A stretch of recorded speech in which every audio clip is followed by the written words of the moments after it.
3, 4, 5, 6, 7, 8, 9, 10.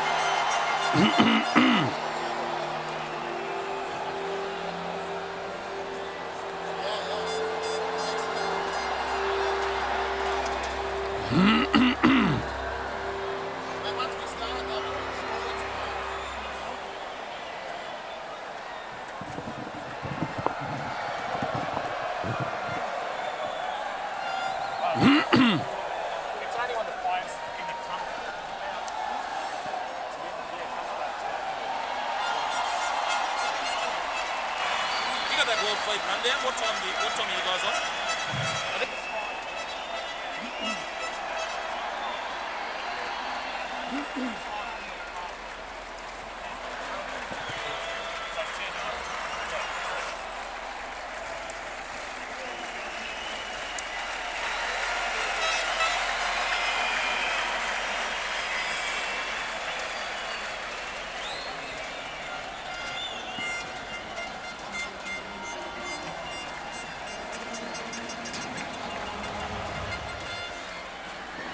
Are we doing half-time stuff?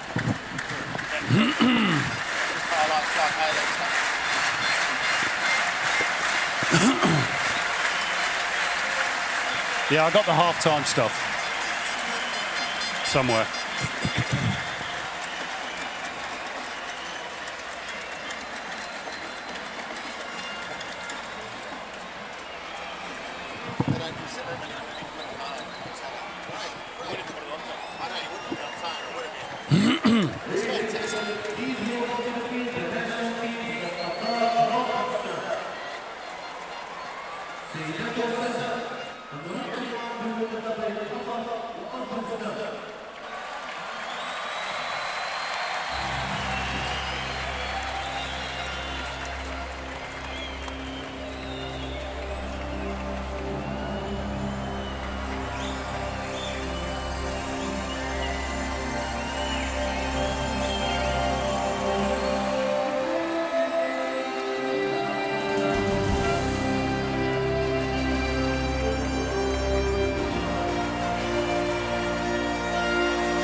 Well, so much has been said and written about the tiny nation of Qatar in recent months in the wake of FIFA's decision to award the World Cup to the Arab world. And there is no doubt the world will be watching this Asian Cup with real interest. So the burden falls on the players to do their part on the pitch. And despite mixed recent form, Al Nabi, the Maroons, will be expected to get out of this group at least. And that's something they've only managed to do once.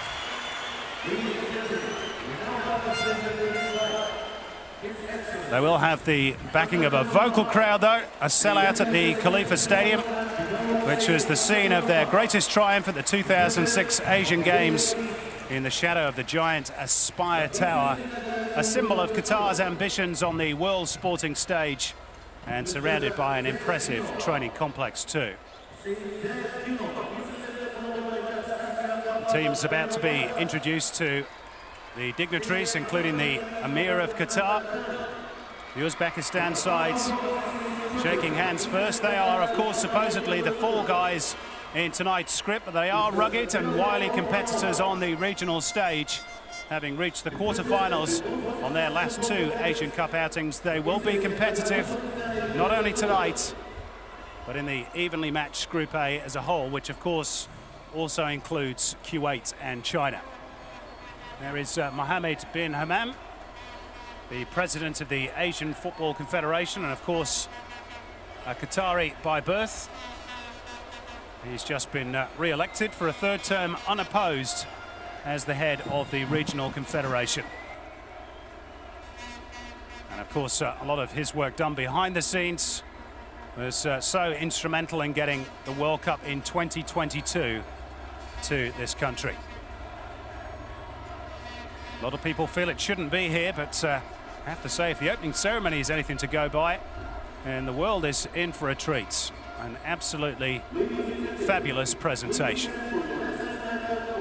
And now we'll have a slight pause for the two national anthems.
So a hearty rendition of the two national anthems at a sold-out Khalifa Stadium. The 15th Asian Cup about to get underway here in Doha, the Qatari capital. And expectations high amongst the locals that Al Anabi will get out of the group phase at least. This is the starting 11 selected by coach Bruno Metsu. The injury concern over captain Yusuf Ahmed has proved too great. He's on the bench, but still plenty of attacking flair. Sebastian Soria, of course, the undoubted star. Hussein Yasser, though, has experience of playing in Europe and now with the African giants Zamalek in Egypt. And the naturalized Brazilian Fabio Cesar is the playmaker.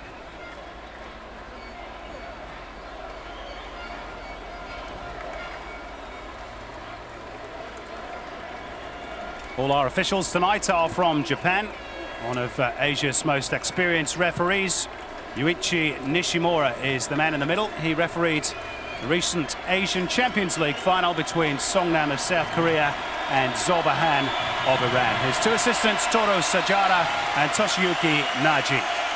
And the toss being conducted with the two captains, Bilal Mohammed of Qatar and the exciting talent of Serbat Japarov of Uzbekistan.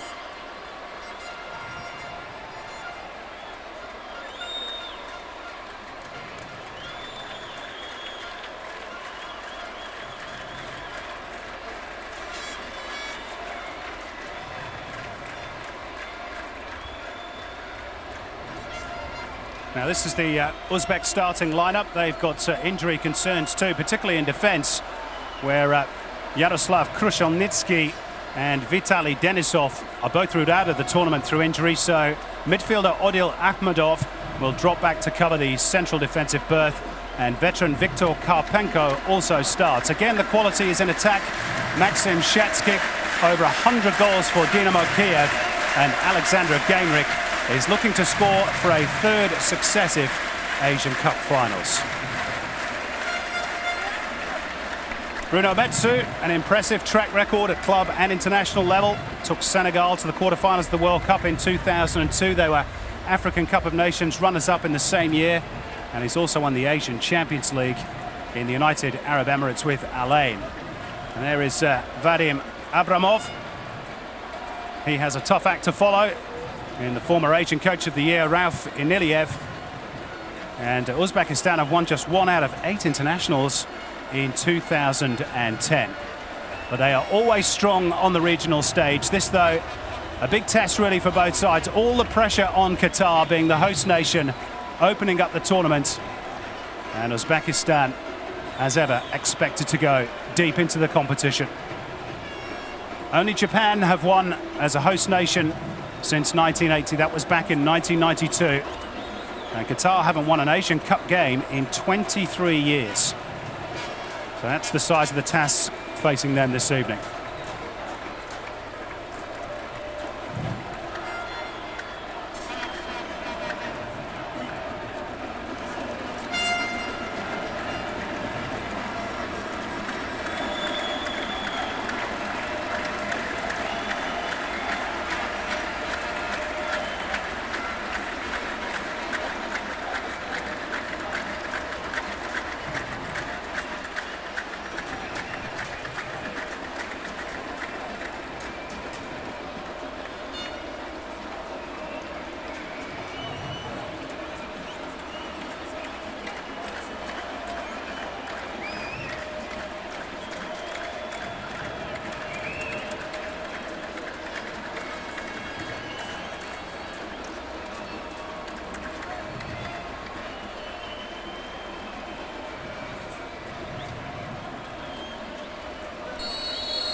So the 15th Asian Cup is underway. 16 nations, 32 games over 22 days to find the champion of Asia. And all the pressure on Qatar tonight. I'm Simon Hill, and with me is Andy Harper. Great to be here, Harps, and we've had a fantastic opening ceremony as well. What a pleasure, Simon, and you're quite right. We've been privileged over the years to be at opening ceremonies for football tournaments, the last of which, of course, was the World Cup in South Africa. And that certainly caught the eye. But I tell you what, the opening ceremony here in Doha didn't lose anything by comparison. It was a stunning piece of work. Pyrotechnics, light show, plenty of colour, noise and movement. It was an outstanding start off the field, and now let's hope the football delivers. I'm expecting an exciting tournament. The conditions climactically are special for football. Yep, it's a very mild evening, and the pitch looks in perfect condition, as you would expect at the outset of a new tournament. Real buzz of anticipation around Doha today. Huge queues of traffic to get inside the Khalifa Stadium, and a sensational light and fireworks show to really whet the appetite ahead of this Asian Cup competition. And here is the Qatari captain, Bilal Mohammed, taking over the armband from the injured Yusuf Ahmed, who is on the bench but has got a wrist problem. And Bruno Metsu obviously feeling he is not worth the gamble. And if you were a betting man, Andy, who would your money be on tonight? Well, it's a really tough one to call. First came into contact with the Uzbek national team 4 years ago in the Asian Cup, and they really caught the eye. Didn't really deliver in the last World Cup qualifying campaign, through which they showed some sort of vulnerability, particularly against Qatar, losing 3-0 here in Doha. That was quite a capitulation. But I think they've probably got too much football pedigree across the field. The thing that goes against them, of course, is the home ground advantage and the massive expectation that does go with Qatar now. It's only a month ago that they were awarded the 2022 hosting rights by FIFA, and there is a huge buzz around Doha on that basis. locals will be hoping that translates into the national team's fortunes. They've got some very good players. And their hopes, you would imagine, are going to rest rather heavily on Sebastian, the Uruguayan naturalised striker, superb footballer. Talking of FIFA, the president Sepp Blatter is here. Might have read his comments over the last 24 hours about the possibility of hosting that 2022 World Cup in the winter months. Well, if it is staged at this time of year, then conditions will be absolutely perfect. It's been a slow start pretty much on the park. It's both teams just filling each other out. Bound to be a few nerves on opening night, particularly for the hosts, for whom Ibrahim Majed is in possession here. Touched by Sebastian Soria. Now a bit of a chance perhaps for Fabio Cesar if he can keep the ball in play, which he does, and earns Al Nabi a throw-in. Well, it was an attack that never quite got going for Qatar. It was a situation where the field opened up. They've got a very aggressive formation here to start the game. No surprise in that, I guess. Virtually playing with three up front. Hussein Yasser, Sebastian and Jarala. The ball just didn't get forward quick enough, and they did have space to exploit. They've got more space here now. An error in midfield by Server Japarov, and Sebastian Soria is on the ball, and that's a very timely challenge indeed by Haidarov. Sloppy work in the centre of the field by Uzbekistan. Really, you can't afford to give Sebastian Soria that sort of room, because he will punish you. Uruguayan born, 57 caps now for his country and 22 goals. And he's also in fine form in the domestic championship as well, with 7 strikes for his club side, Qatar Sports Club. So if he's in the mood, Uzbekistan may pay. That's a good ball by Ibrahim Al-Ghanim. Qatar looking to motor again. Chance on the far post for Fabio Cesar, but he's put it wide. Well, there's another incisive counter-attack. Nice ball from the left, but with his right foot from Hussein Yasser. And that was a header from a left-footed playmaker. To be frank, I don't know many left-footers who have a real craft in sending the ball around the field who are that deadly with the head, but Fabio on the back stick really needed to do better. It's a brilliant chance so early in the game. Well, he scored 9 times for his country in 28 appearances. But as you say, Andy, much more of a creator of goals than a taker of goals. Now, foul by the muscular Qatari midfielder Lawrence, who is naturalised Ghanaian.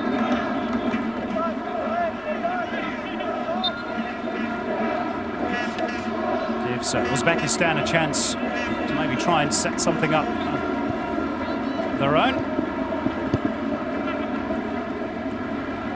This is Karpenko, who goes long. Now is Japarov onside. Here he is. The linesman was level. Gainrich waits. Alexander Gainrich! Oh, he struck the woodwork. So close for Uzbekistan. Well, that's not a bad way to reply from what is effectively the visiting team tonight. Offside trap sprung. Japarov away. Gainrich pulled off nicely there. Left the defenders rushing towards their goal. In sync nicely, the Uzbek attack. Gainrich's a dangerous customer. Very dangerous customer. Indeed, thinking back to that World Cup qualifier in Doha, down 1-0 at half-time, where Uzbekistan had the better of the match. Started the second half. Gainrich, one-on-one with the keeper, was brought down by the keeper. Instead of the keeper being sent off, it was Gainrich sent off for some reason. Instead of it being a penalty, he goes again. They're onside again, Uzbekistan. Qatar pushed out. Gainrich slides it in. Hasanov. And the goalkeeper narrows the angle. Qasim Burhan concedes the corner, but Qatar very nearly conceded again there. Well, more evidence of the danger of Alexander Gainrich. Just needed to pull that ball back a little more, if not shoot himself. Because once it made its way out to Kasanov, keeper Qasim at 1.92 m, when he leaps and spreads, he's too hard to beat. The angle was too tight. They've dodged another bullet, have Qatar. 2 warning shots across the bows for Al-Anabi. Now they have to defend the corner, which Gainrich will take. Palm clear, but not convincingly by Qasim Burhan. And on the volley from Maxim Shatskik, way off the mark. Well, there's no doubt, Andy, that both these teams' strengths are in attack. Defensively, there are some question marks. Goalkeeping has been a recurring problem for Qatar. Senegalese-born Qasim. At 1.92 m, as you just said, and when those arms are extended, he's quite an obstacle to beat.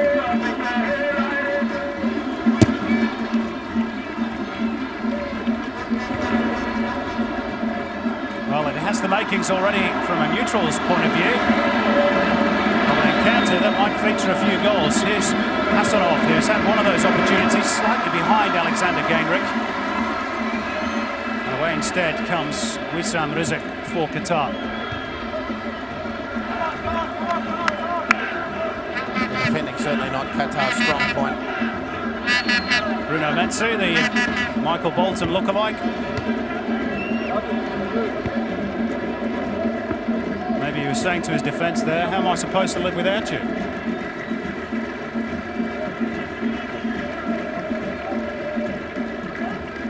Well, the announcement of Bruno Metsu as coach on the PA as they read out the teams wasn't received overly warmly by the locals. He hasn't had huge success with this team. Since taking over, their qualifying campaign for South Africa 2010 was unimpressive. Their recent friendly results haven't been too flash either. Lost at home to North Korea, drew with Iran.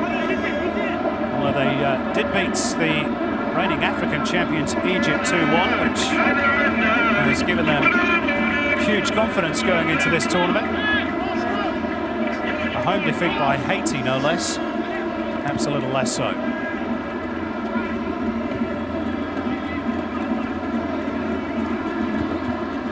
Majed trying to poke the ball through. That's a better ball from Lawrence. Chested down by Hamid Ismail, who loves to get forward down that right flank. And it comes from Majed, but Uzbekistan break it up in midfield through Jeparov, and now it's Alexander Gainrich, and again the free man on the left-hand side is Kasanov. And it was Wissam Rizk who just did enough at the expense of another corner. Well, he did, but they're opening up the field worryingly at Qatar on that occasion. Ibrahim Majid left his post to try and win the ball in midfield, and if you leave your post when the game's in transition, you have to win the ball. Well, he couldn't deliver. Gainrich was away, and he switched the ball beautifully to Kasanov. His exquisite first touch with his left foot. There was some risk retiring as he needed to, conceding the corner. Which Alexander Gainrich will take. Server Japarov has come short. The current Uzbekistan Player of the Year waved away. And Qatar have defended that one well.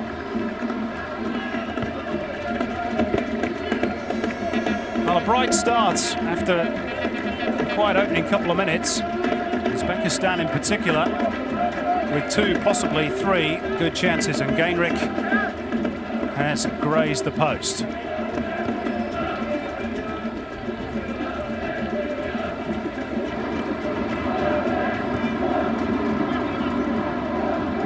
Sebastian Soria quickly closed down.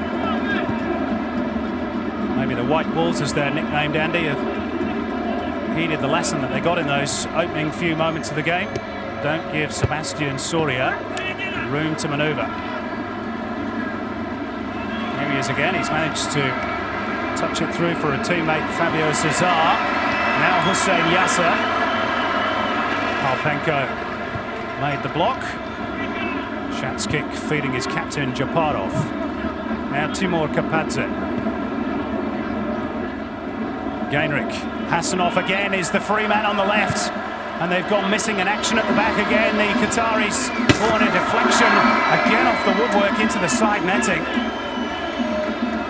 Another corner for Uzbekistan, but another roving run down the left-hand side by Hassanov, who is not being picked up at all by the Qataris. Well, he's been the outstanding player so far. The reason why he's got so much space and freedom is because Qatar's turnovers and possession are completely off balance.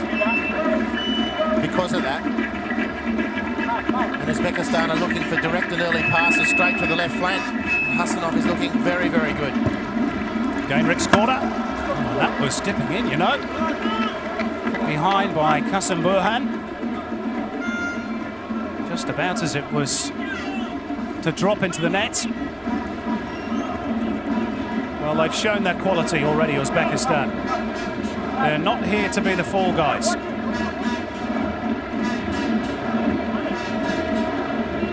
Gainrich on set-piece duty once more. Variation on the theme. Timur Kapadze. Partially blocked and then cleared by Bilal Mohammed. Akhmadov. Men free again here, and Gainrich took it off the toe of Hassanov. But they've really got to get a grip on Hassanov on the left-hand side. He's got far too much room to move. The positioning of the Qatari defence is all over the place.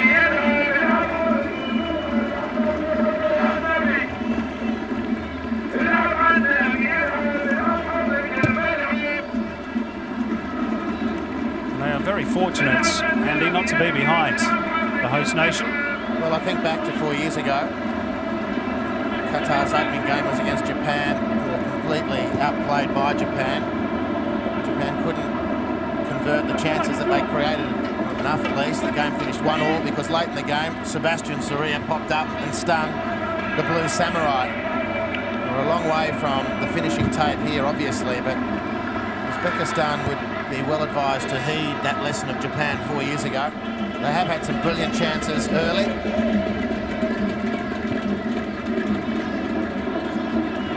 Kapadze. Again, they look for the outlet of Hassanov. No wonder he feels right at home playing here. He does, in fact, play his club football in the Qatari Stars League for Laquia, club formerly known as Al Shorta, here in the Qatari capital.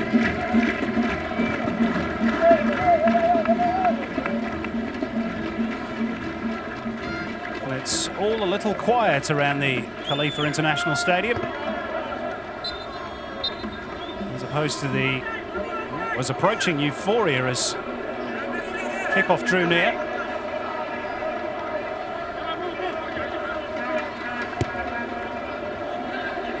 Perhaps now they'll find their voices. Sebastian Soria left alone for a moment. Hussein Yasser.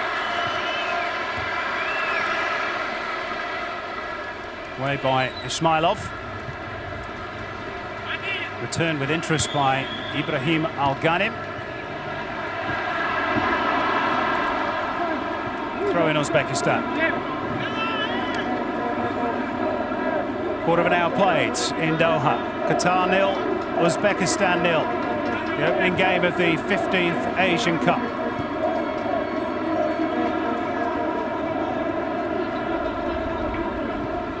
"23 years since Qatar hosted this tournament. They lost on the opening night then as well against Iran by 2-0. They will hope to avoid a similar fate here this evening. This is Server Japarov. Gainrich looking to further menace the Al-Arabi defence, but he commits a foul on Hamid Ismail. But again, the speed with which Uzbekistan are looking to get the ball in behind Qatar's defence, it's causing the Maroons a whole heap of trouble. Gainrich in the middle of most things. Hassanov down the left, and interesting to see Maxim Shatsky, who scored a bag full of goals for the national team and made his name. He is the pin-up boy of Uzbek football, but as a striker, and he's playing virtually as a winger. He was the man who delivered that last cross for Alexander Gainrich.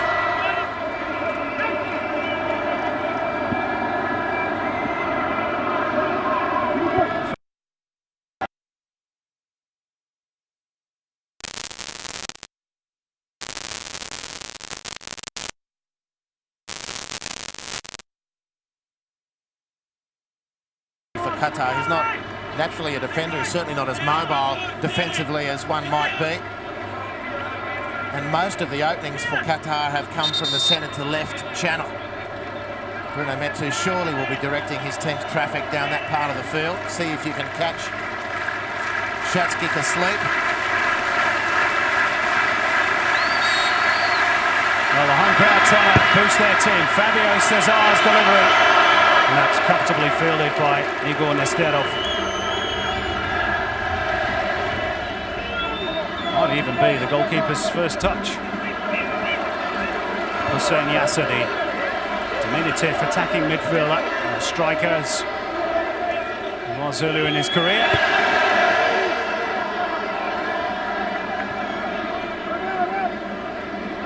Uzbekistan have certainly settled down the quicker of the two teams. Shatskik, Timur Kapadze, Server Japarov. Kapadze's ball in. Here's Hasanov, the goalkeeper's missed it. Surely they must score here. And another chance goes becking for Uzbekistan. Well, they've got them on toast at the moment. They just tee up the defence. They're all over the place. You can see the back four. They're not in sync. They're not moving as a unit. The goalkeeper made a hash of that. Kasem and Hasanov couldn't finish off. Fortunate in the end for both teams. For Uzbekistan to get a corner out of that when they should have scored. And fortunate for Qatar that Bilal, the captain, didn't turn that into his own goal. Dangerous times for Qatar.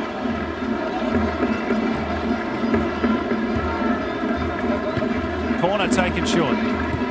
Japarov. Back to the lurking Shatskik and then Kapatze's shots. And the goalkeeper fields at the second attempt. But he's causing a few nervous moments, isn't he? I tell you what, if I was playing in maroon at the moment, I would have very little confidence in the bloke in between the sticks. A metre 92 he might be. Able to spread himself and block shots one-on-one with players might be a strength, but catching the ball seems a bit difficult for him. Here's Hussein Yasser, who drives the goal from distance. Nowhere near the target. Very popular figure, Hussein Yasser. Got a huge cheer when his name was read out over the PA. Father, a professional footballer from Egypt, moved to Qatar, which is where Hussein Yasser was born, hence his Qatari national identity. As you said, Simon, applies his trade now with Al Zamalek in Cairo after transferring from their arch rivals Al Ahly of Brave Cairo. man. Indeed. Scored in his first match against his old club too. You can imagine he would have needed some sort of security to get out of the stadium that night. He's had a couple of tries in Europe as well. Played in Portugal with Braga and Boavista. Even had a brief stint at Manchester City without ever really threatening to make the breakthrough.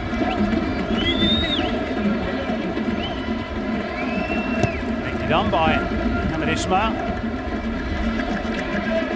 Ismailov wins the header against Sebastian Soria. This is Lawrence, who's just been granted his Qatari passports, born in Ghana. Also starts for Saint-Etienne and Sochaux in France at club level. So a good acquisition for Bruno Metsu's team. Well, they'll certainly be hoping, the Qataris, that Lawrence becomes their version of Michael Essien, of course, another Ghanaian who forged his rather sensational professional career with Lyon in France. He's got that sort of build about him, hasn't he? But I'm just not sure whether he's quite as dynamic as an Essien. They'll prove me wrong here, of course. That should be the goalkeepers. Well, I'm looking for some sort of relative indication as well, Simon, because he's got a very big reputation locally, playing right in the heart of his team's midfield.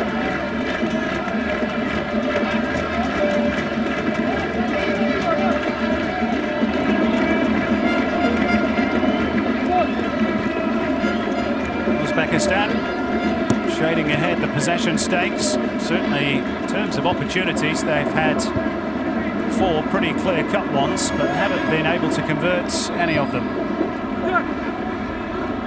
Will that cost them perhaps? Shatskik is coming back from an offside position and wasn't aware that the flag hadn't been raised. That's why he was sort of loping towards the ball. He was expecting to hear a whistle. Instead, it's Lawrence trying to thread it through for Jarala Almari. They are flashes from Qatar, nothing more.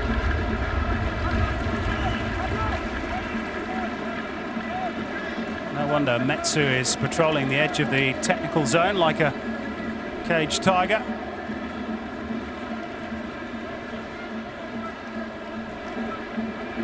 In fairness, Andy, there's been a huge build-up for these Qatari players. They can be perhaps forgiven for being a little nervous on opening night. Yeah, well, you know, there's a lot that comes with the privilege of hosting a World Cup, which is 10 or 11 years off. What are we now, 2011? 11 years off. Difficult to keep up, isn't it? It is. Totally lose myself when we go from one year to the next. But, you know, that comes with the privilege of winning those hosting rights. Now the world, as the signage says around Doha, this is the epicenter of world sport now. They're almost boastful about it, and why not? You know, congratulations to them. But there is a price and a premium that comes with that. Expectation is a big part of it.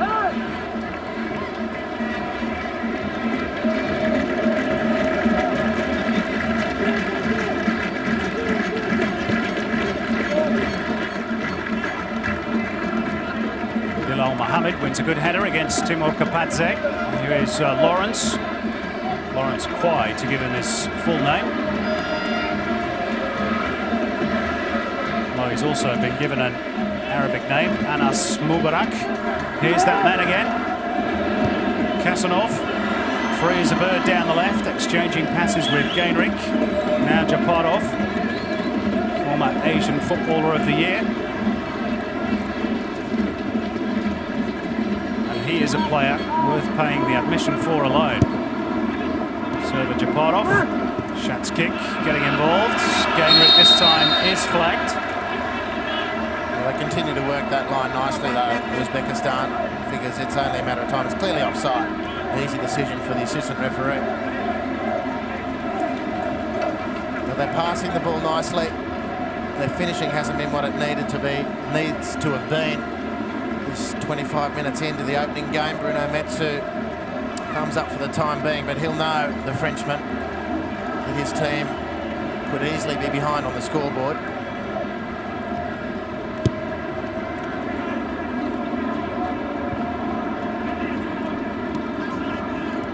Japarov touches it to Gainrich, who is then unceremoniously bundled over by Wissam Rizik.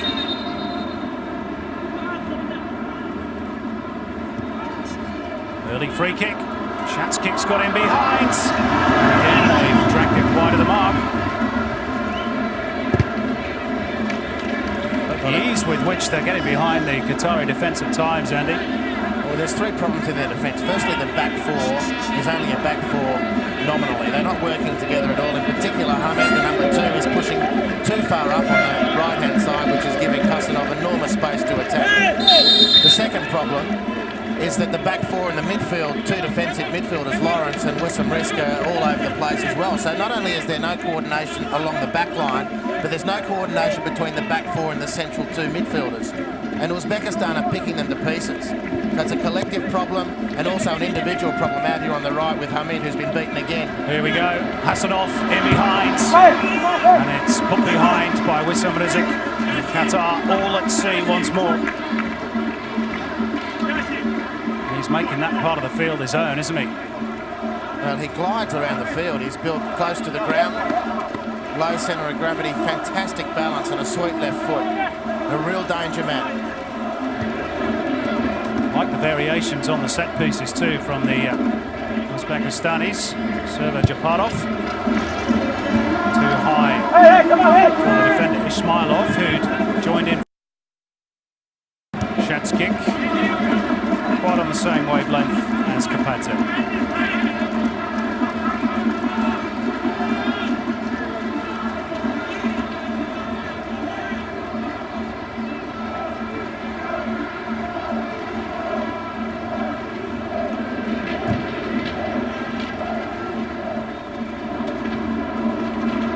Bouncing ball, confused the Uzbekistan man defence for a moment, but Hussein Yasser able to profit. Well, talking about the central two midfielders for Qatar, the one problem that Uzbekistan have had so far is in the same part of the field. Timur Kapadze and Hyderov are playing that dual central role, that anchor. And they haven't been as diligent as they might in this opening half hour. The 2 or 3 chances that have come have been because those guys in particular have lost their way.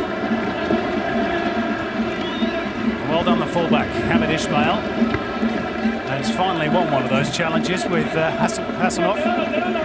But it's been a half where Hamid has had to turn and chase. That's the way he's played this first half, and that's not the way it should be.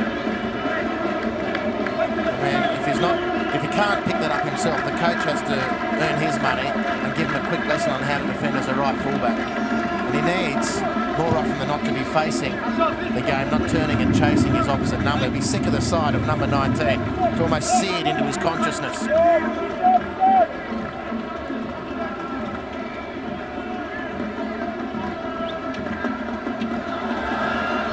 Another mistake by the Qatari backline, this time Ibrahim Al-Ghanim. Plays for the local club Al-Gharafa.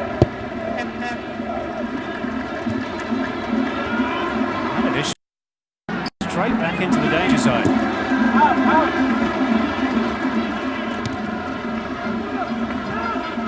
He's given the ball away again, albeit briefly. Hassanov.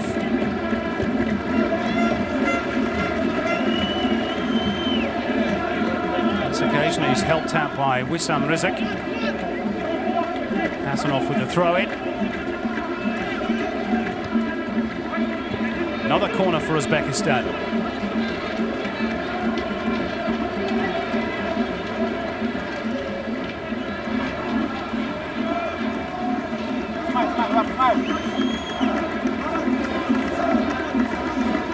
Interesting statistics.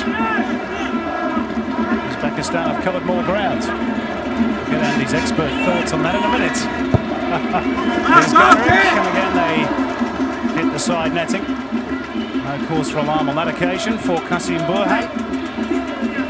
Well, these are interesting corners. They are repeatedly going for the near post. And what's interesting about it, the plan then is for, in this case, Timur Kapadze to head the ball back to the penalty area. But when you cast your eye at the Uzbek lineup from an attacking situation, there's only one player there to receive the flick on.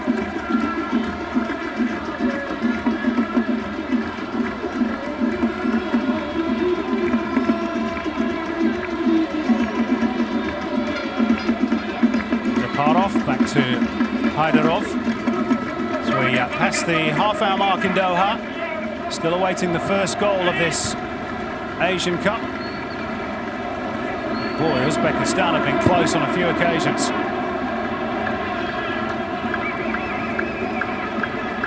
Contrast, just one real chance for Qatar. That came early on via the head of Fabio Cesar. It's been slim picking since for Al-Anabi.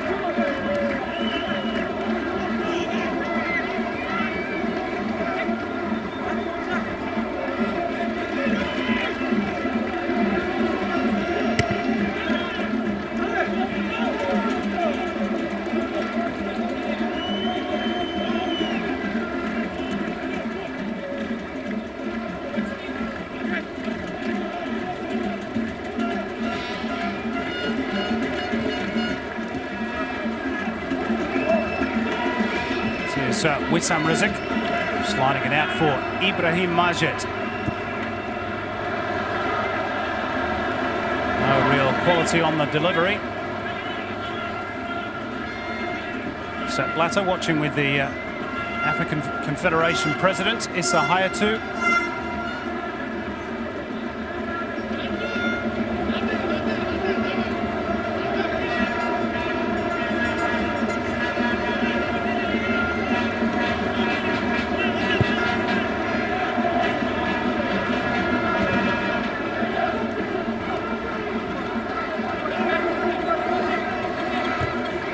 Akhmedov, flicked on by Gainrich, who's been terrific in this first half, as has this man, Hasanov. Trying to get around the fullback. He stuck well to his duty there. Hamid Ismail. Yeah, he's won one round. And he had to, because he was in that situation again where the spacing behind him was free. Hasanov lurched into it after Gainrich had won the initial possession. Not from that replay. Hamid did well to recover his ground.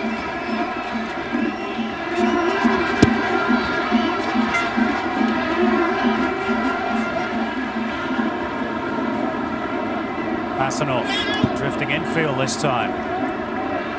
Huge bomb launched into the Uzbekistan penalty area, and Nesterov says, I'll have that. There's a bit of a height differential between he and Hussein Yasser as well, in fairness. And it's no more than hopeful stuff, really, from Qatar. Whereas Uzbekistan's play, a lot more structured. Fairness, a lot better to watch, at least so far. Well, no doubt about that. Mitchell needs to get Hussein Yasser, needs to get Fabio dropping in to pick up the ball, particularly Hussein Yasser. He's a tricky customer. He's got a good touch. He does like to attack, but if he can't get the ball, there's no point in having him on the field, and he's just stranded out at left wing. Good strong play by Bilal Mohammed. Terrific run by the defender, and gets the free kick. And a richly deserved round of applause from the home fans too. That was super stuff. That's a good captain's run, this one. Seeking to stir his teammates towards greater heights. They need something. They've been summarily outplayed in the opening half hour here. Is that all about to change? Fabio Cesar on the ball. The Brazilian-born playmaker needs to find the right delivery. Some tall timber has been thrown up by Al-Nabi. Linesman's flag has been raised. Not happy with the wall. Being back the required 10 metres. This is Japarov and Kapadze. And now we're ready.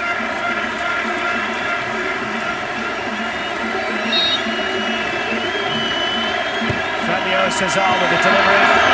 I think there is Sebastian Soria, I think, who got what he hoped would be a flick on at the near post. It was too off balance to find a teammate.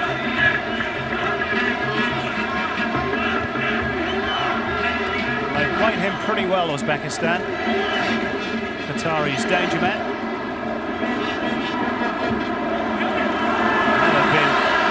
Burgled of the ball in midfield. Lawrence will slide it out for Jarala Almari. Fighting the run of Hussein Yasser. The near post was Ismailov to deny Sebastian Soria at the expense of another corner. Well, the danger men linked for Qatar, not before time. Fabio Cesar, he won the ball initially on the left-hand side. Played into Lawrence, who switched it to the right. Jarala finds Hussein Yasser, and all of a sudden Qatar look like a football team. It doesn't take much for a team to ignite itself. Fabio Cesar on set-piece duty again. Good ball in, Shat's kick is there. Throw in for Qatar. Small building blocks for the home team. After a first half in which they've been on the back foot for the main part. Fabio Cesar starting to get involved a bit more. Majid's cross. Away it goes by Jurev. Just the attempted little sandwich, to use the golfing terminology, by Fabio Cesar. If it was golf, he'd be into the bunker behind.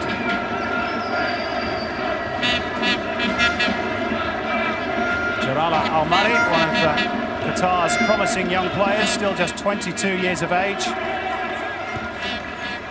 Scored a couple of goals in a recent Gulf Cup tournament against Yemen in a 2-1 victory.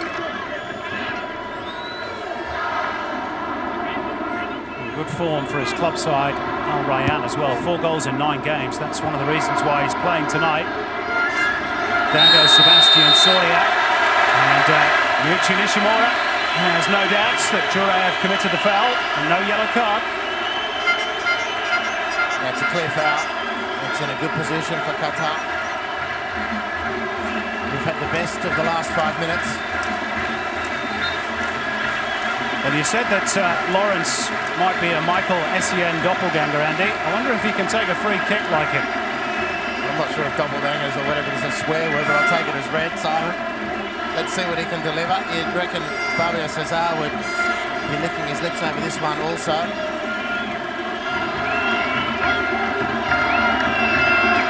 Half-time approaching. Qatar perhaps starting to find their feet. Looks to me as though Lawrence is lining up the haymaker, unless it's a decoy.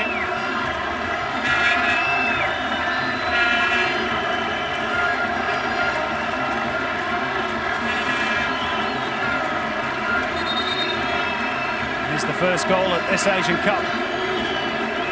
Going to go the way of the Arabic nation.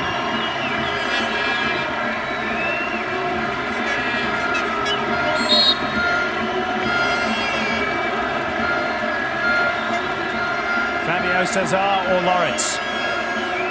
Who's it to be? It's Fabio Cesar! And he grazes the post the third time. The ball has come off the woodwork in this game so far, but the first time for the home side. Well, it was almost perfect. Nesterov beaten. It was only the post which was saved Uzbekistan. I don't reckon the keeper had that one covered. It was a beautifully taken, beautifully hit ball from Fabio Cesar. Captain Bilal Mohammed is getting some attention on the sideline. A blood wound to be seen too, seemingly.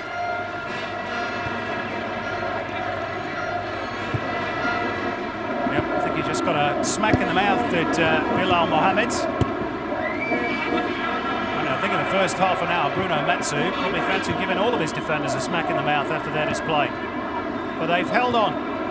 Well, I can only invoke history once again. Completely outplayed with Qatar 4 years ago in their first game against Japan.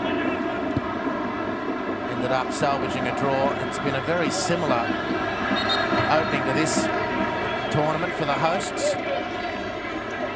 Uzbekistan could very conceivably be 2 or 3 goals to the good. But Qatar have rallied. They've had a couple of good attacks. They've hit the post for the free kick. They'll be feeling much better about themselves now than they did the opening half hour.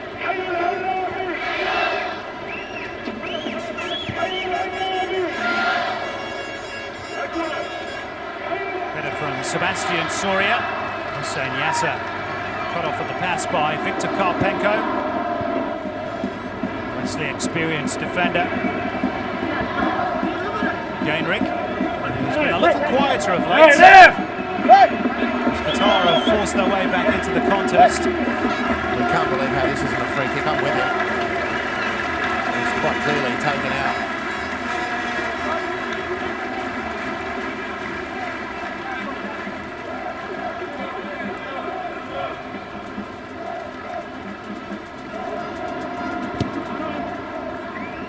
Half-time approaching in Doha. Game back more on an even keel. That's a very high boot by Jurayev.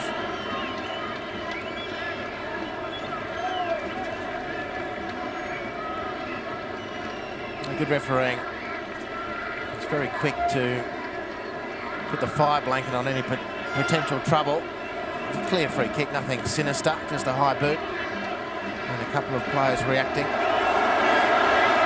The defending needed to be sure there from Viktor Karpenko. And in fairness to the goalkeeper, I think he gave him a good strong shout to clear his lines.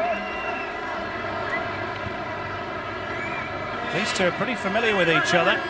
Played each other in the final round of World Cup qualifying for South Africa 2010. Qatar won 3-0 at home. Uzbekistan 4-0 back in Tashkent. And they were their only wins in those World Cup qualifying fixtures. Also recently met at the Asian Games, which Uzbekistan won by the only goal. Here's another look at Fabio Cesar's free kick. Well, we know Brazilians can take a free kick. Vadim Abramov would have been disgusted to have seen his side fall behind after spurning so many of the earlier opportunities. Juraev. Down the line for Hasanov. Bilal Mohammed has stepped across to give Hamid Ismail a bit of a helping hand. And goodness knows he needed it in the first 30 minutes, and he's sporting a pretty unflattering piece of tape hanging down from the chin.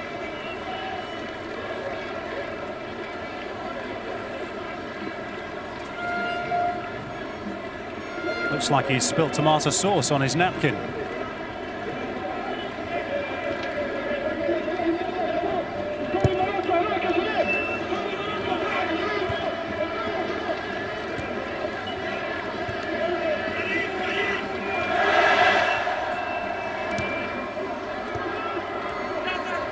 Hasanov. Felled by Hamid Ismail. Quick free kick taken, and a little bit too hurried really from Uzbekistan's point of view, but they'll get a second go. Infringement on Hasanov. But it's a much more even contest now than it was in the opening half an hour between those two, Hasanov and Hamid Ismail. Well, I think what Qatar have improved is their pressure on Uzbek players. When the Uzbekis have got anything like possession, there's a much more concerted effort to pressurise the ball. I don't think they've organised themselves structurally the way they need to yet. Qatar, they're still vulnerable down this right-hand side. But they've got players working off the ball and pressurising, which has really turned the game. They were chasing shadows for half an hour. Uzbekistan too much time to receive possession, set up play, make passes, players to time runs and get in behind their opponents. If Metsu's team has achieved anything after half hour, it's to put pressure on the ball, to make sure the Uzbek players can't get their head up and look where they want to deliver the pass.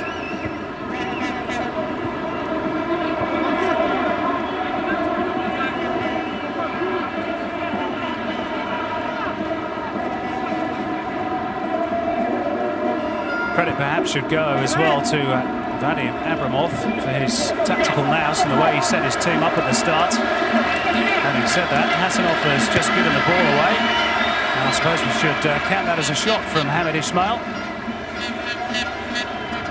Not sure that was the intention. Here's the field opening up again after that attack. Qatar taking a long time to get... Kapadze clipped on the ankle. That one hurts for the Uzbekistan midfielder. Tackle. There was a foul. That ankle's rolled nastily on Timur Kapadze as well. Now that was a challenge. Oh, he has too. That needed to be made from Fabio Cesar. Uzbekistan were away. Kapadze will hobble for some time, you'd imagine. That ankle rolled nastily. But he is the man with the name that means iron, Timur Kapadze.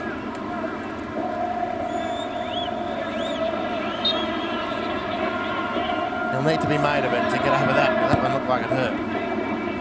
Well, the good news is for him is that the half-time whistle is not too far away. We're into injury time, the end of the first period, just the 1 minute, and we've played 48 seconds as of now of that already.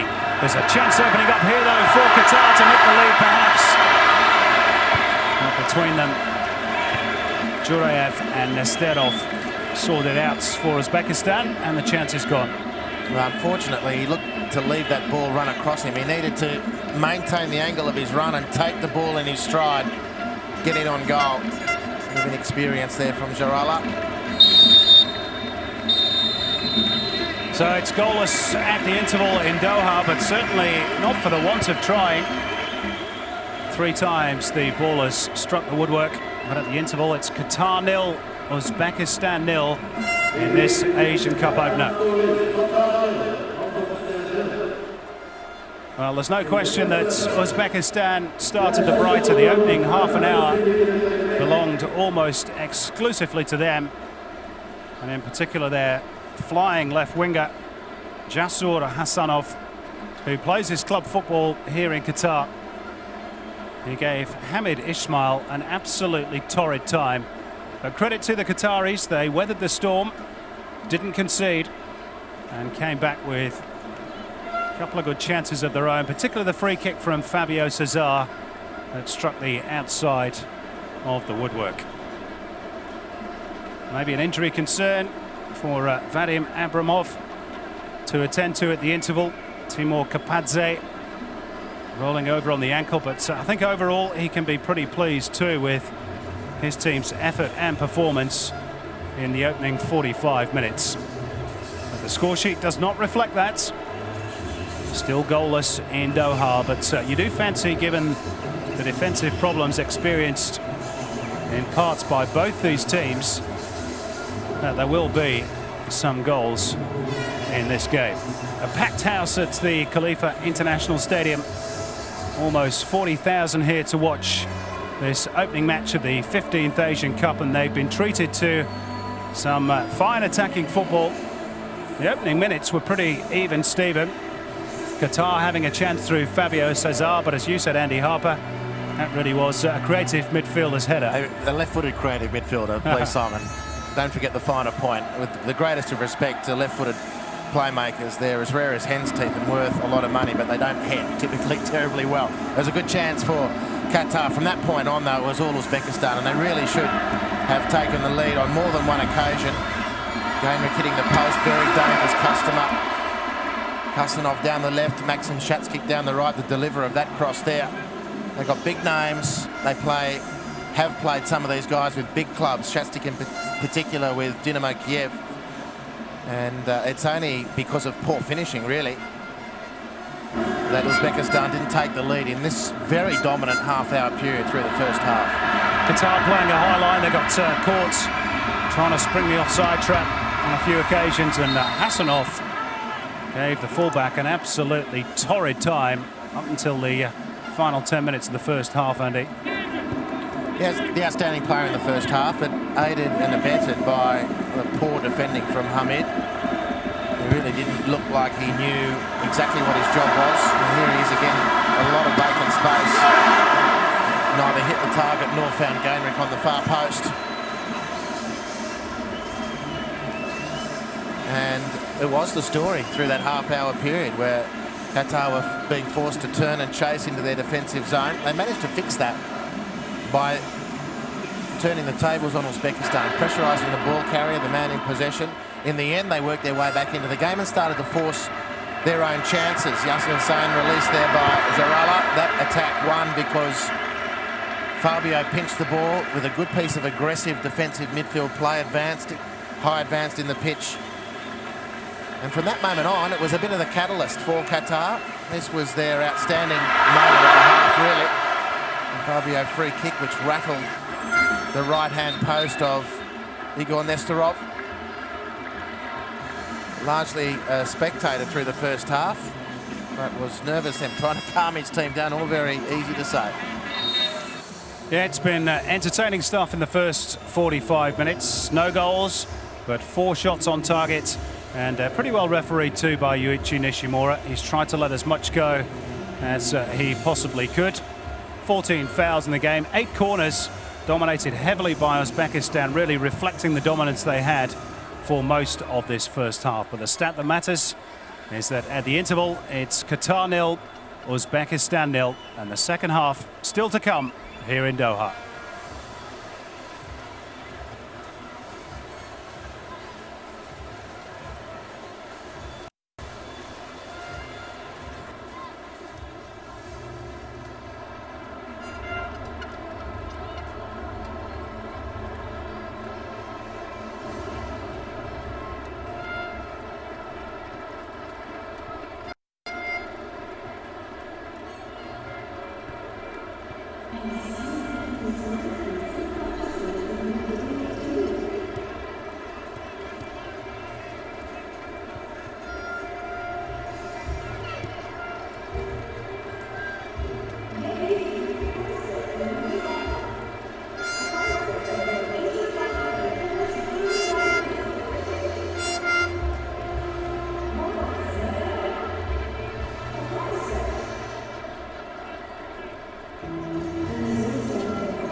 So no goals in Doha after 45 minutes, but the woodwork has been grazed on 3 occasions.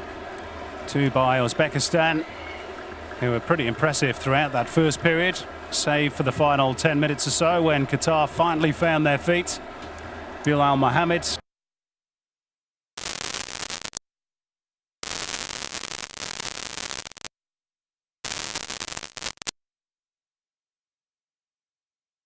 Kapadze towards the conclusion of that first half. He has lined up along with the rest of his teammates for this second period. Vadim Abramov no doubt will have had him checked thoroughly. And Uzbekistan quarter-finalists in the last 2 Asian Cups really showed their class for the most part. A nervous night for Bruno Metsu's side. So much expectation. So much excitement around Doha in the build-up to this 15th Asian Cup. But maybe just a few signs towards the end of that first half that they were starting to shrug off the nerves. We shall see. We're still awaiting the first goal of this Asian Cup tournament.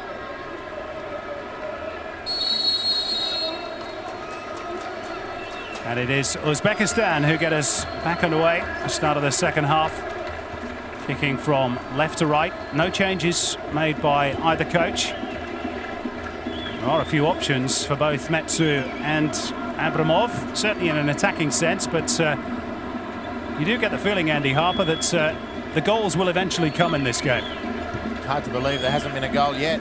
So on that basis, Simon, certainly no surprise that neither team has made any changes at half-time.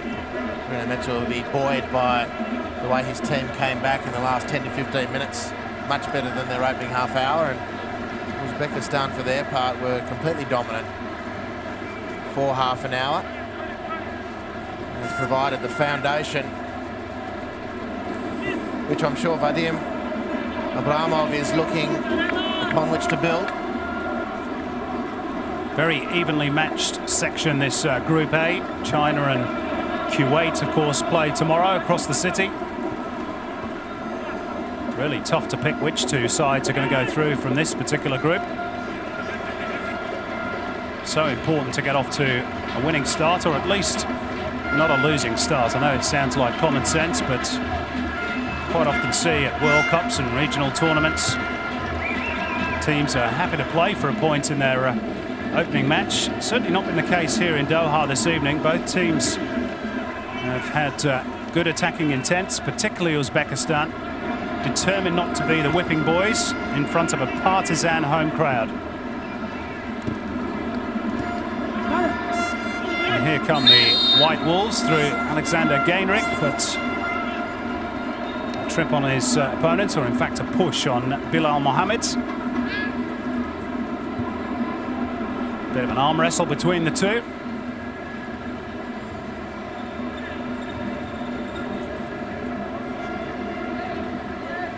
Comes off Hussein Yasser. Uzbekistan throw in. Bruno Metsu barely sits down throughout a game. Some coaches prefer that. Abramov is Opposite number is rather more sedate, although he has wandered out to the edge of his technical zone now. The clearance is by Akhmedov, playing as a makeshift defender tonight in the absence of Yaroslav Krushelnitsky.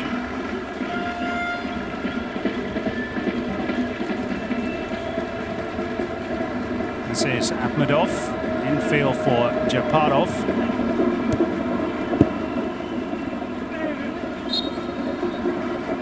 Free kick for Qatar. That was a feature, certainly the opening half an hour, Andy. The crispness of Uzbekistan's passing, certainly in the final third. Yeah, well, they were given a lot of space and time to make those passes, and they did look good. They were certainly up for it. They didn't capitalise as they needed to. Qatar came back into it well. It's been a stop-start opening to the second stanza. Qatar evidently very, very committed to making sure Uzbekistan don't get into any sort of rhythm, as they did in that first half. A lesson well learned from the hosts.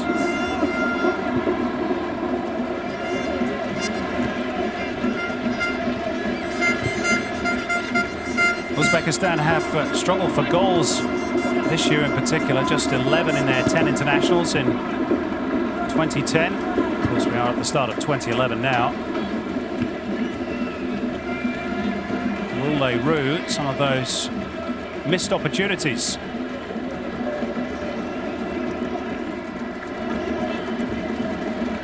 Karpenko forced to check.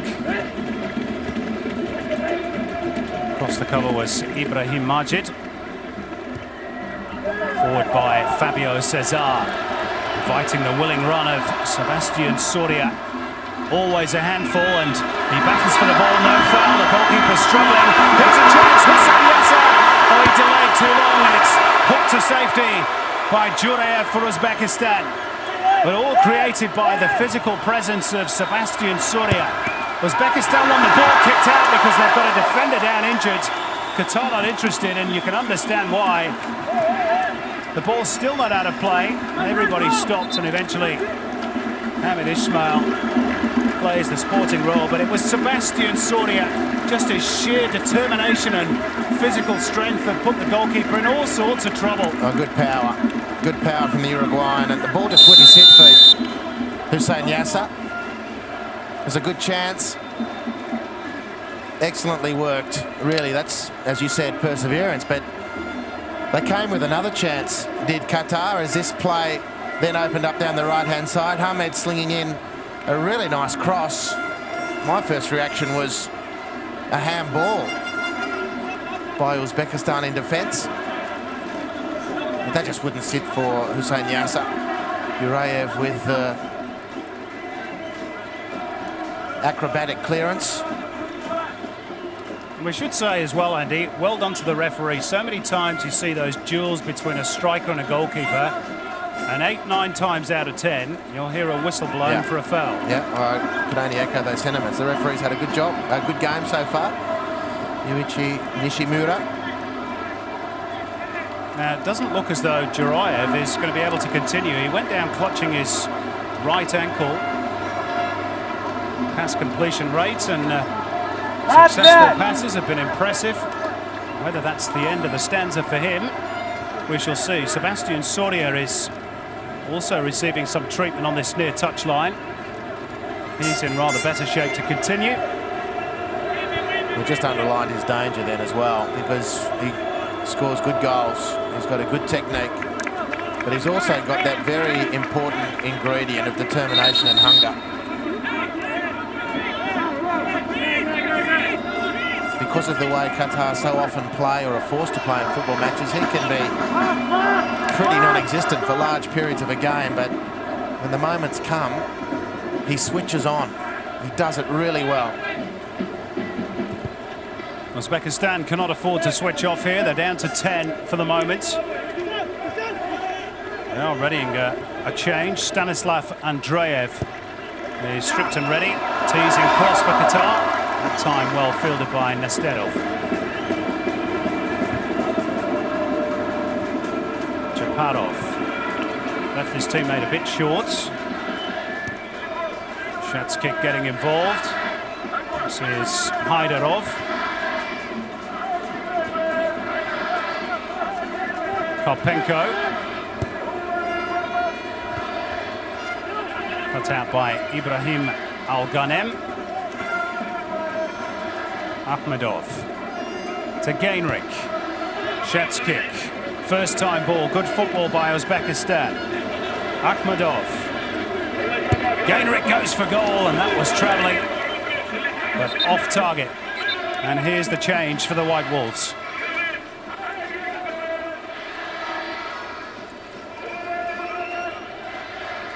Well, it seemed pretty innocuous, but Juraev is unable to continue. So this is Stanislav Andreev, who plays for one of the big two in Uzbekistan, Paktakor.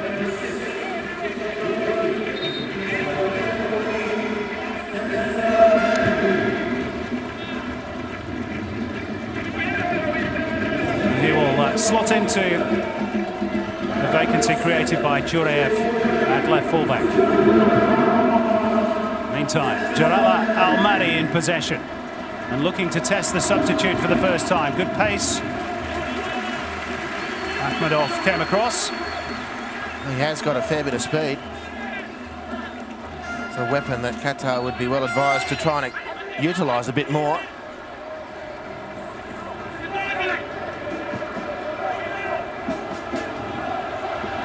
Ibrahim Majed. Full-blooded drive from all of 35 metres. Blocked by Ismailov.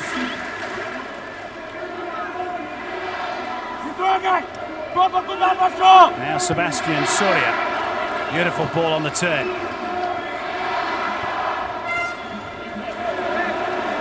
Ibrahim Majed and Sebastian Soria completely getting their wires crossed. As Shahab Juraev makes his way on the mobile trolley down the tunnel area.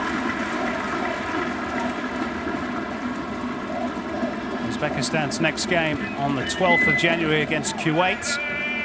So more defensive problems for Vadim Abramov, already without Vitaly Denisov on that left-hand side. Has now lost his replacement, Shahab Juraev.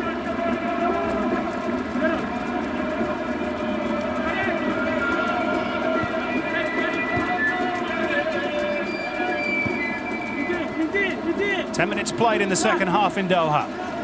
Still no goals.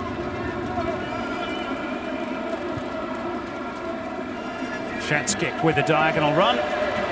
Took it cleanly enough on the volley, but wide. Well, you fancy the Maxim Shatskik of even 5 years ago would have had that extra half yard to get there that fraction early, square the volley. I'm sure that was the intent, but he couldn't get there in time to get his foot around the ball. Alexander Gainrich was right there, 2 or 3 yards out from goal, and the squared volley from Shatskik would have meant a tap-in for Gainrich. He is, as you say, Andy, approaching the veteran stage of his career, 32 now. Still a man of immense quality. Here he is on the ball, losing out to Wissam Rizk. Rather risky back pass. Shatskik, of course, was once famously Andrei Shevchenko's replacement at Dynamo Kiev. Didn't do a bad job either. Nearly 100 goals for the Ukraine Giants. Akhmedov. The substitutes, Andreev.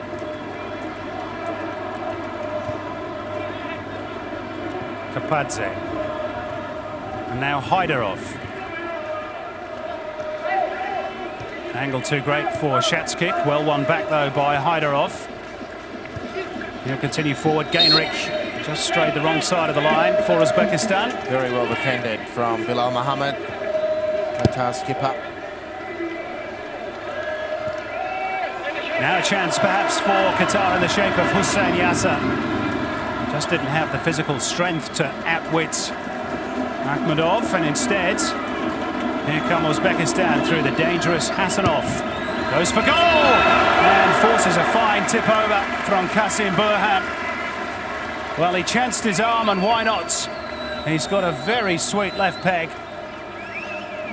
Well, this was an effort very well worth making from Kasanov. It's an excellent save too, because it was dipping and swerving, plenty of pace. Kasem looked the part as he stretched and tipped the ball over the crossbar.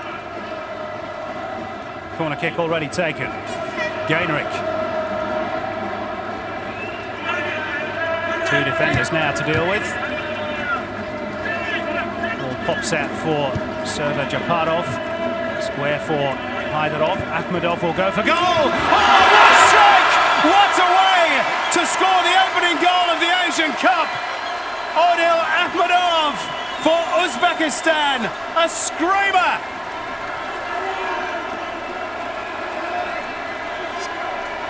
Well, Qatar's keeper, Kasem, made a great save to repel Kasanov, but there's nothing he can do to repel Akhmedov's screamer. That's as good as football can get from long distance.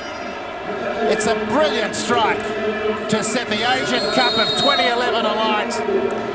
It stunned the home crowd and it sent Uzbekistan into raptures of joy. Well, finally, they've breached the Qatari rearguards. But it took an absolutely spectacular strike from Odil Akhmedov to break the deadlock. Just shy of the hour mark. And really, on balance, Andy, you'd probably say Uzbekistan deserved their advantage. Yeah, there's no question about that. Qatar have come back into the equation well after half hour or so. But the lead is where it should be, if there is to be a lead, and that's with Uzbekistan. They've missed some easier chances. They've scored a specky. It's a splendid strike from Akhmedov. And he is playing central defence, but he's a central defender by name only today. He's showing his versatility, in fact. More often than not, he's in the driving seat in midfield, where he is renowned for his long-range shooting, and we've just seen a very good example as to why. Brilliant stuff from Akhmedov. And the White Wolves in the bear pit of the Khalifa International Stadium have the lead. Now what do Qatar have in response? That will have flattened them. Certainly flattened the crowd.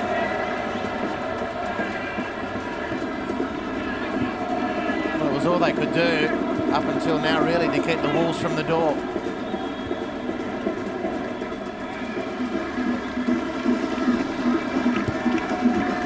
They have chased down games before. They have had success against Uzbekistan before. And they have played a more fancied opponent opening day of an Asian Cup before and come from behind. Well, Bruno Metsu is about to make a couple of positive changes. More on that in a moment. He knows that Al Nabi can ill afford to lose the opening game. So here are the changes. Hussein Yasser is going to be replaced by the 2006 Asian Player of the Year, Kalfan Ibrahim. And he's also going to throw Mohamed El Sayed on very shortly. He'll have to wait for the next break in play, though. So positive coaching by Metsu.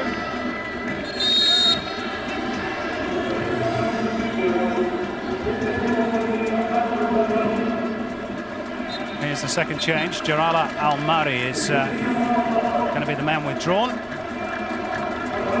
Mohamed El Sayed, who turned 23 on New Year's Day, plays for the Salal club under the coaching of Henk ten Kate. Will get his opportunity.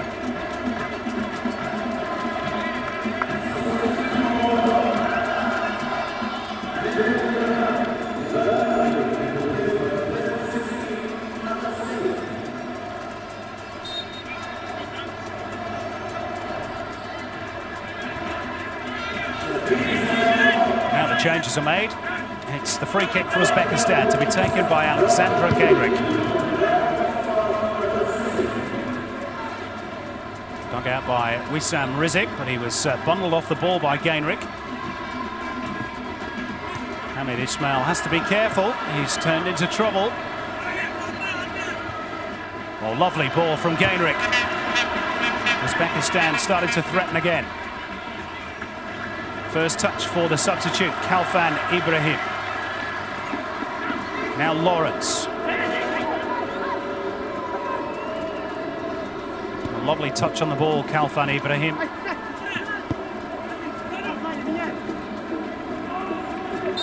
It's a blatant foul by Wissam Rizk, and Yuichi Nishimura has issued the first yellow card of this Asian Cup. It was a lunging tackle from Wissam. Gainrich was away. It's a clear yellow card.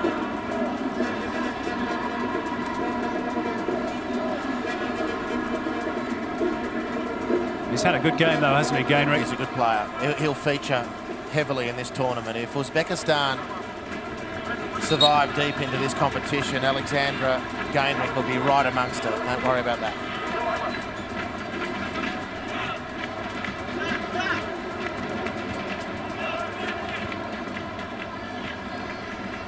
Well, you could almost hear a pin drop inside the Khalifa International Stadium.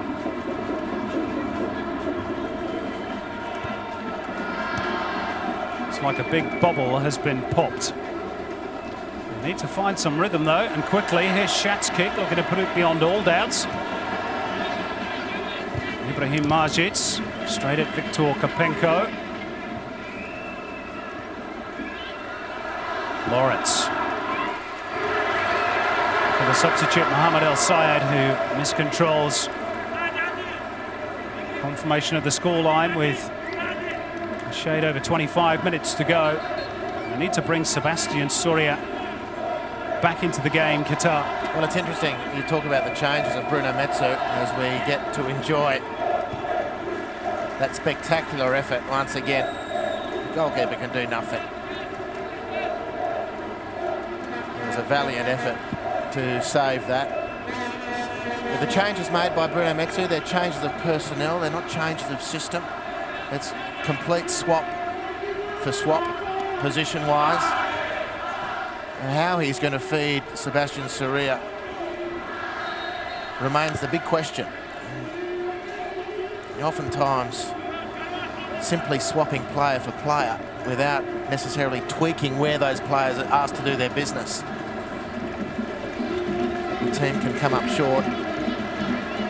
Kasanov's been much more quiet in the second half, but still showing dangerous signs. Change time for Uzbekistan now. It is going to be Hasanov to be replaced by Sanjar Tursunov.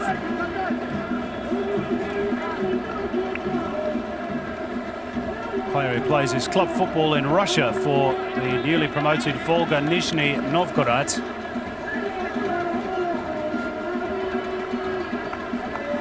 And talking about substitutions, well, Maxim Shatskik has gone from left to right, so Uzbekistan are changing their structure with their substitutions rather than just the people. Here's Lawrence, chance to drive from long range. Well off the mark. Timur Kapate is claiming that he copped an elbow in the jaw.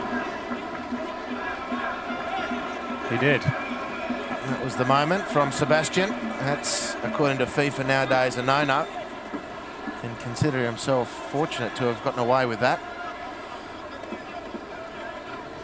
So Tursunov has come onto the right side of midfield for Uzbekistan. He is a naturally right-sided midfielder. So Shatskik has gone onto the left. Now, whether Kasanov was injured or it was felt that Shatskik can do some more damage down the left-hand side against Hamid, who's had a torrid time of it tonight. I mean, how's your life when you see off Kasanov, who's giving you a bath, and you breathe some sort of sigh of relief when you see his number go up? Thank goodness for that. And then what happens? Maxim Shatskik comes over to take his place.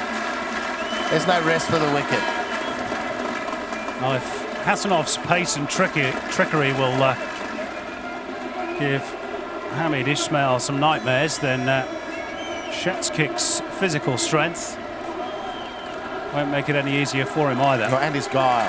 You know, he's the radar that takes him around a football field, which has been refined over many years of top-flight professional play and training and coaching. This will be a night that Hamid Ismail won't forget for quite some time. He's had a really difficult assignment this evening. Well, Timur Kapadze has been in the wars this evening. Rolled his ankle towards the end of the first period. Now he's off on the cart, departing the same way as his teammate Shahab Jurayev. Vadim Abramov will hope he's back. He's only got one substitute left, the Uzbekistan coach. Mind you, there's only just over 20 minutes to go. And his team look reasonably secure at the moment.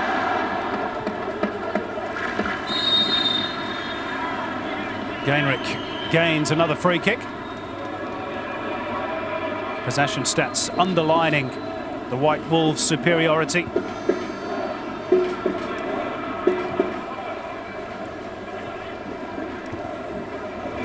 Super ball from Japarov. This is Tursunov, teasing cross. Gainrich was just waiting to pull the trigger. Bilal Mohammed deflecting it clear. Ibrahim Majid with a rather hopeful crossfield ball, but that's all it is really for Qatar. Well, Bilal Mohammed, the captain, the number 6 in the centre of defence, has been quite clearly Qatar's best player. That was an outstanding header under pressure. Not under pressure because there was an Uzbek player near him, but because of the situation. It was a wonderful 1-2 work down the right-hand side. Tursunov with a nice cross. Gainrich was sweating on it. On or about the 6-yard box. Meat and drink for a striker. But Bilal Mohammed was brilliant by heading the ball clear, and he's been brilliant all night in a team that's found the going more often than not very difficult. Uzbekistan still down to 10. Kapadze still receiving treatment, but there's room for them here on the left. Andreev.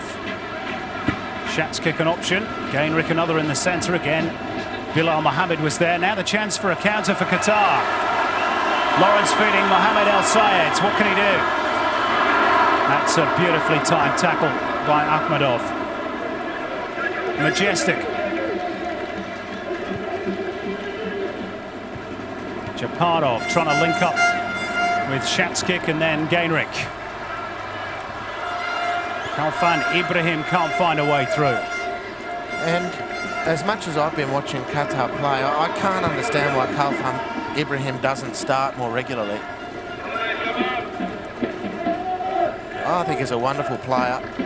He comes on in difficult circumstances very often. Here's Sebastian Soria. Well, you could see what he was trying to do. Mohammed El Sayed was the option wide right. The execution was less than perfect. But he's trying his best, the Uruguayan-born Sebastian Soria, to inspire his team. Chasing every ball, making every tackle.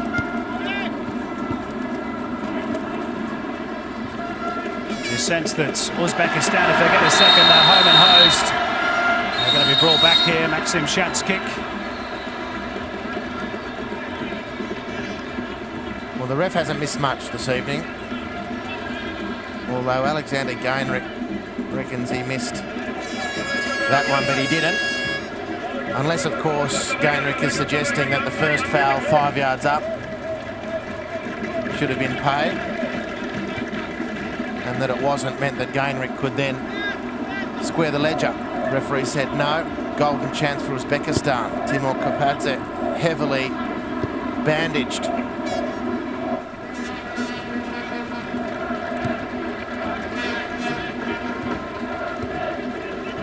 Troubled at both ends of the anatomy. Timur Kapadze. Iron Man. A rolled ankle and now a bung head. And they're calling for more tape on the Uzbekistan bench. Meantime, Ibrahim Majid. Awkward one for Nesterov, who's been almost a spectator in the second half. One moment of worry aside when he was under pressure from Sebastian Soria. Here's Kalfan Ibrahim. too easily shrugged off the ball. That's perhaps his weakness. He's a little bit lightweight, particularly against the physical Uzbekistanis who are away here. A chance for Tursunov. Oh, and Kasim Burhan was really inviting him to shoot towards the other end of the goal. But Tursunov could not oblige. Well, I can't for the life of me work out why Tursunov doesn't go for that far space. He hasn't set that opportunity up well at all. His run onto the ball when he looked to strike it was too straight. He needed to open up and fire across the Qatar keeper.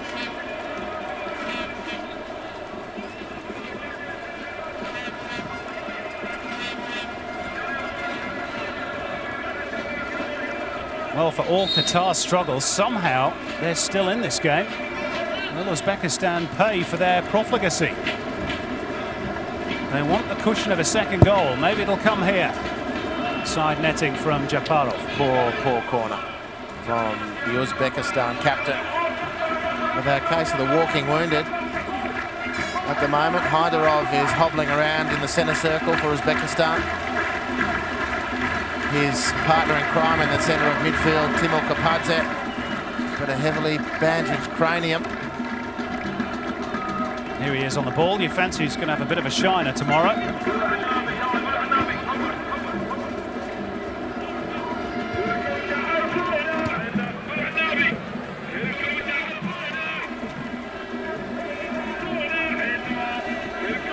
Japarov now playing his football in South Korea for FC Seoul. Or at least he was until the end of the K-League season.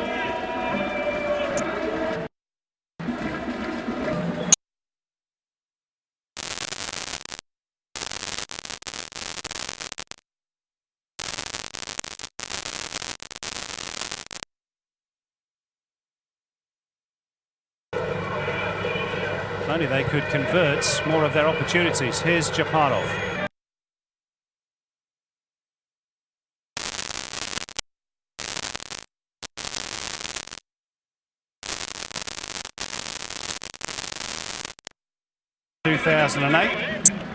Didn't end up going to London because of his Asian Champions League commitments with his then club Paktahor.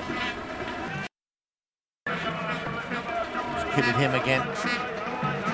United in Australia.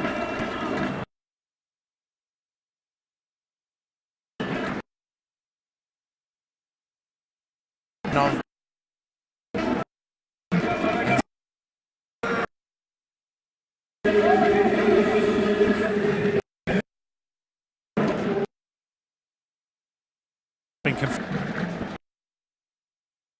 Of an hour, touch over 37,000, almost a full house. And most of them are going to leave disappointed unless Qatar can find some inspiration in the final quarter of an hour. And you have to say, Andy, it's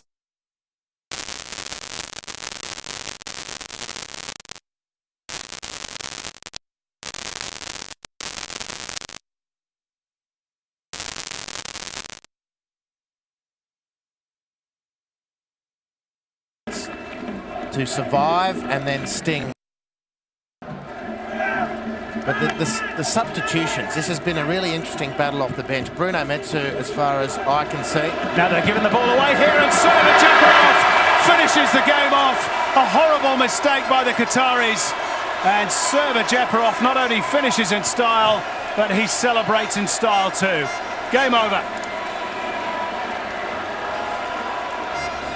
Oh, that's a crowd killer.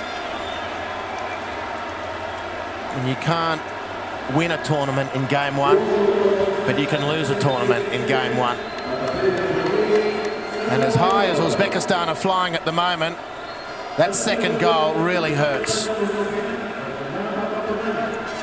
It's so sloppy at international level when you've worked so hard and you've dodged a couple. Really, you should have been chasing a deeper scoreboard than you have, but you're still in the game. But an error like that is catastrophic. Thousands starting to stream for the exits. They believe their team is beaten. Not the start the hosts wanted. The eyes of Asia Perhaps even the eyes of the world itself on Qatar tonight, with their FIFA World Cup hosting confirmed only last month. Their team, it seems, still has a fair way to go, unless they can find a miracle. Here's Fabio Cesar trying to start the journey. Well, I think, Simon, I'll stand corrected. I think that's the first time you've called Fabio's name in the second half. We're 77 minutes in. If you have called it, it's been only once. And this before the capitulation at the back. This gets to the way Qatar have set up and what Bruno Metsu did to change the game. And apart from changing personnel, not much else changed. The flip side of that coin is the work that Vadim Abramov did off his bench. Tursunov has been excellent down the right-hand side. He's really consolidated the momentum Uzbekistan's way with that substitution. And they got the second goal, even though it was from an error, but it's a goal they've deserved. There's at least that difference between the football teams on this evidence. And the Qatari spectators continue to vote with their feet as we have a look again. It's the horrible error by the substitute Kalfan Ibrahim.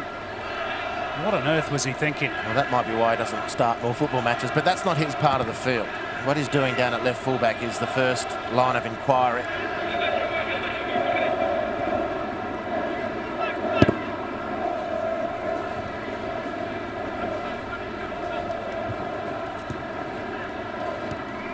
I would say the stadium is now no more than half full, Andy. They're leaving in their droves. They'll be filthy if they miss a Qatari comeback. Well, I think they've sensed that that's a long odds option. As so often has been the case, Sebastian looking to do it himself. Conceding a foul quite clearly. Fabio now makes way. Yusuf Ahmed into the fray. Well, Yusuf Ahmed was the erstwhile captain of the Qatari national team before he picked up a rather nasty wrist injury against Iran in the recent friendly, which meant that he sat on the bench tonight. He's a striker who's scored plenty of goals at international level. Indeed, he's his nation's record goal scorer, and that's what Qatar need, and quick. Can they get one here? Yusuf Ahmed with a chance to cover his name in glory. Now Lawrence maybe should have shot. Kalfan Ibrahim does. And Uzbekistan stand firm once more.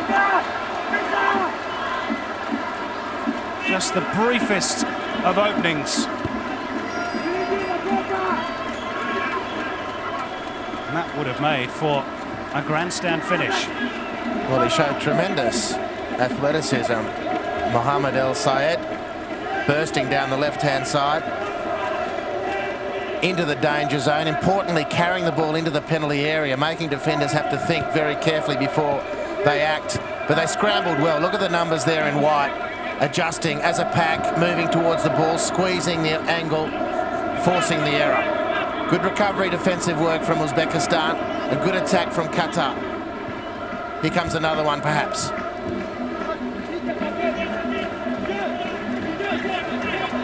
Well, finally, that tactical switch that you were talking about has arrived from Bruno Metsu. El Sayed switched to the left, and it almost paid immediate dividends. Here's Lawrence to have a crack from long range. Not quite Michael Essien. Yeah, well, why not? He's been pretty quiet in the second half too, and that's been a function of Uzbekistan's dominance. The Uzbekistan captain server Japarov has got through a fair amount of work tonight. Scored his 14th international goal, and it should be enough for Vadim Abramov's side. Now that has gone as a foul against Tursunov. I can't see how or why. I have very few complaints otherwise with the Japanese official. I think he's been outstanding, but they're right to ask why on that occasion are Uzbekistan. Minor detail, they've got a good healthy lead.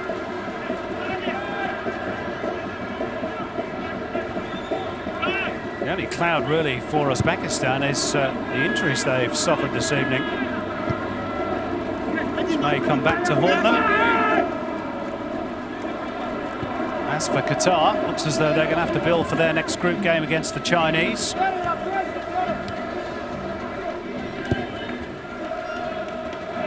game surely now they must win, or at least not lose, if they're to remain in contention. This is Shat's kick. Square for Timur Kapadze. Shat's kick onside. Good football again. Japarov. And again it's Bilal Mohammed, who's been the last line of defence on far too many occasions this evening for the Qataris. Well, haven't they needed the captain, Qatar? Yeah, it's an instinctive header down from Shat's kick. Wasn't a great shot from server Japarov, but Bilal was there nevertheless. And you're right about the next game against China. A single goal defeat. And that'll be enough to end their interest. As for Uzbekistan, they're looking to put a cherry on the top of the cake here. Tursunov. I was going to say a single goal defeat opening game is manageable. Once you start conceding more than that, the following two games become very, very difficult because of goal difference. And how many teams at the last World Cup fell on the sword of game one capitulation? Australia to name but one.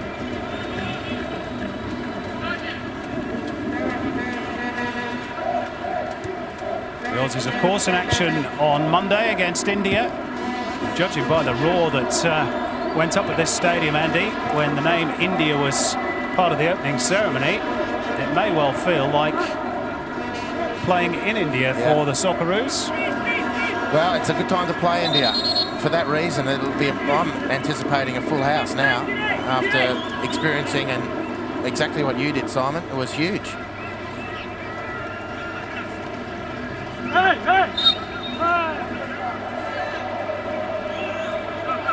They do make up 20% of the Qatari population. Indian foreign nationals, labourers. So they'll be filling that ground. It'll be a spectacular atmosphere. As it has been tonight. The bad news for the Indians is that they're the lowest ranked team at this tournament. The second lowest ranked is Qatar. 114 in the world, and to be fair, Andy, at times it's looked like it this evening. Unless they can make a late comeback. Here's Yusuf Ahmed, but let's cause Nesterov into action. Yeah, good action. And just back to that point, 2-goal deficit is a very painful one going into the next game. 2-1, you're very much still alive. Now it's how you push for that goal, reduce the deficit without exposing your defensive area problematically. And they're a wily mob, this Uzbek football team. You give them too much space on the counter and they'll hit you for a third.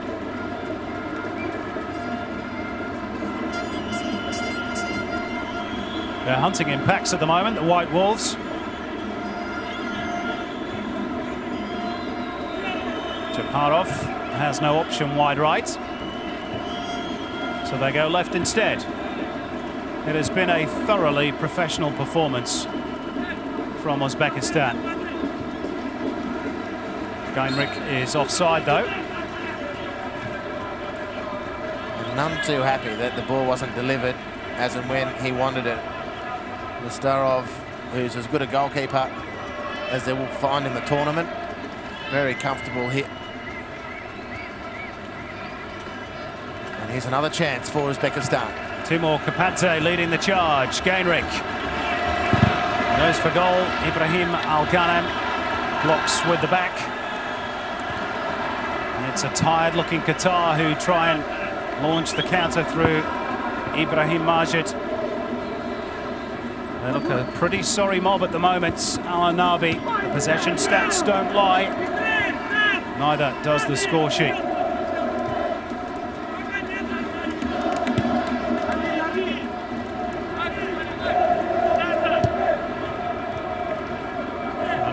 that began with such optimism and excitement, Andy, is on the brink of ending in bitter disappointment for the host nation. It's a big test for the host now, because if the supporters drop their bundle completely, it's not going to be a great look. Now, they wouldn't be the first home supporters to drop a bundle if the team struggles, but there's a lot to play for now off the field for Qatar. And there needs to be a clarion call around Doha to stick with the team. Well, they haven't even stuck around for the final whistle, quite a lot of them. It may be a plaintive cry of mine, but I think it's really important that the message gets out, because you've said it 2 or 3 times, the world is definitely watching. No question. This is going to be the final substitution of the night as we watch a repeat of Ismailov's header. And Alexander Gainrich, who's probably got to be close to the Man of the Match award this evening. It's going to be replaced for the final few minutes by Olim Navkarov. Plays for Zhizhilkum Zarafshon back in Uzbekistan as Qatar again try and press for what would be a crucial goal. This is Mohamed El Sayed, pinches the ball away from Kapadze. Wissam Rezek, can they find a goal, the hosts? And again they fail at the crucial moment. Well, look at that defending from Mohamed Bilal. That was tidy, it was strong, it was composed. Dispossessed Uzbekistan on the counter-attack, and now Qatar have some settled possession. He's been outstanding. You talk about Gainrich as a potential man of the match. It's a very reasonable shout. Mohamed El Sayed drops the shoulder, can't find the delivery. But Mohamed Bilal, the captain of Qatar, has been excellent in a well-beaten team.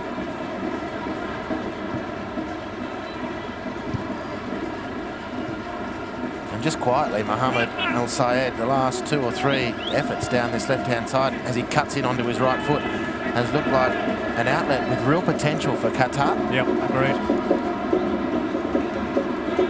So there are some building blocks that the hosts can take into Game 2 against China. They'll find that a different contest physically altogether. They're a big bunch of footballers, the Chinese national team. The Uzbekis are no shrinking violets, in fairness, in the physical state. No, they've got 2 or 3 sizable guys, you're right, Simon, but from 1 to 11 almost, China, they're a big physical team. But also a young team, a team in transition, so... Yeah, true enough. Maybe a glimmer of hope.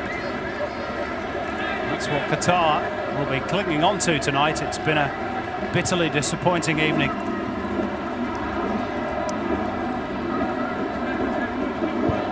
Four minutes of added time. Ahmed Ismail shows too much of it to Stanislav Andreev.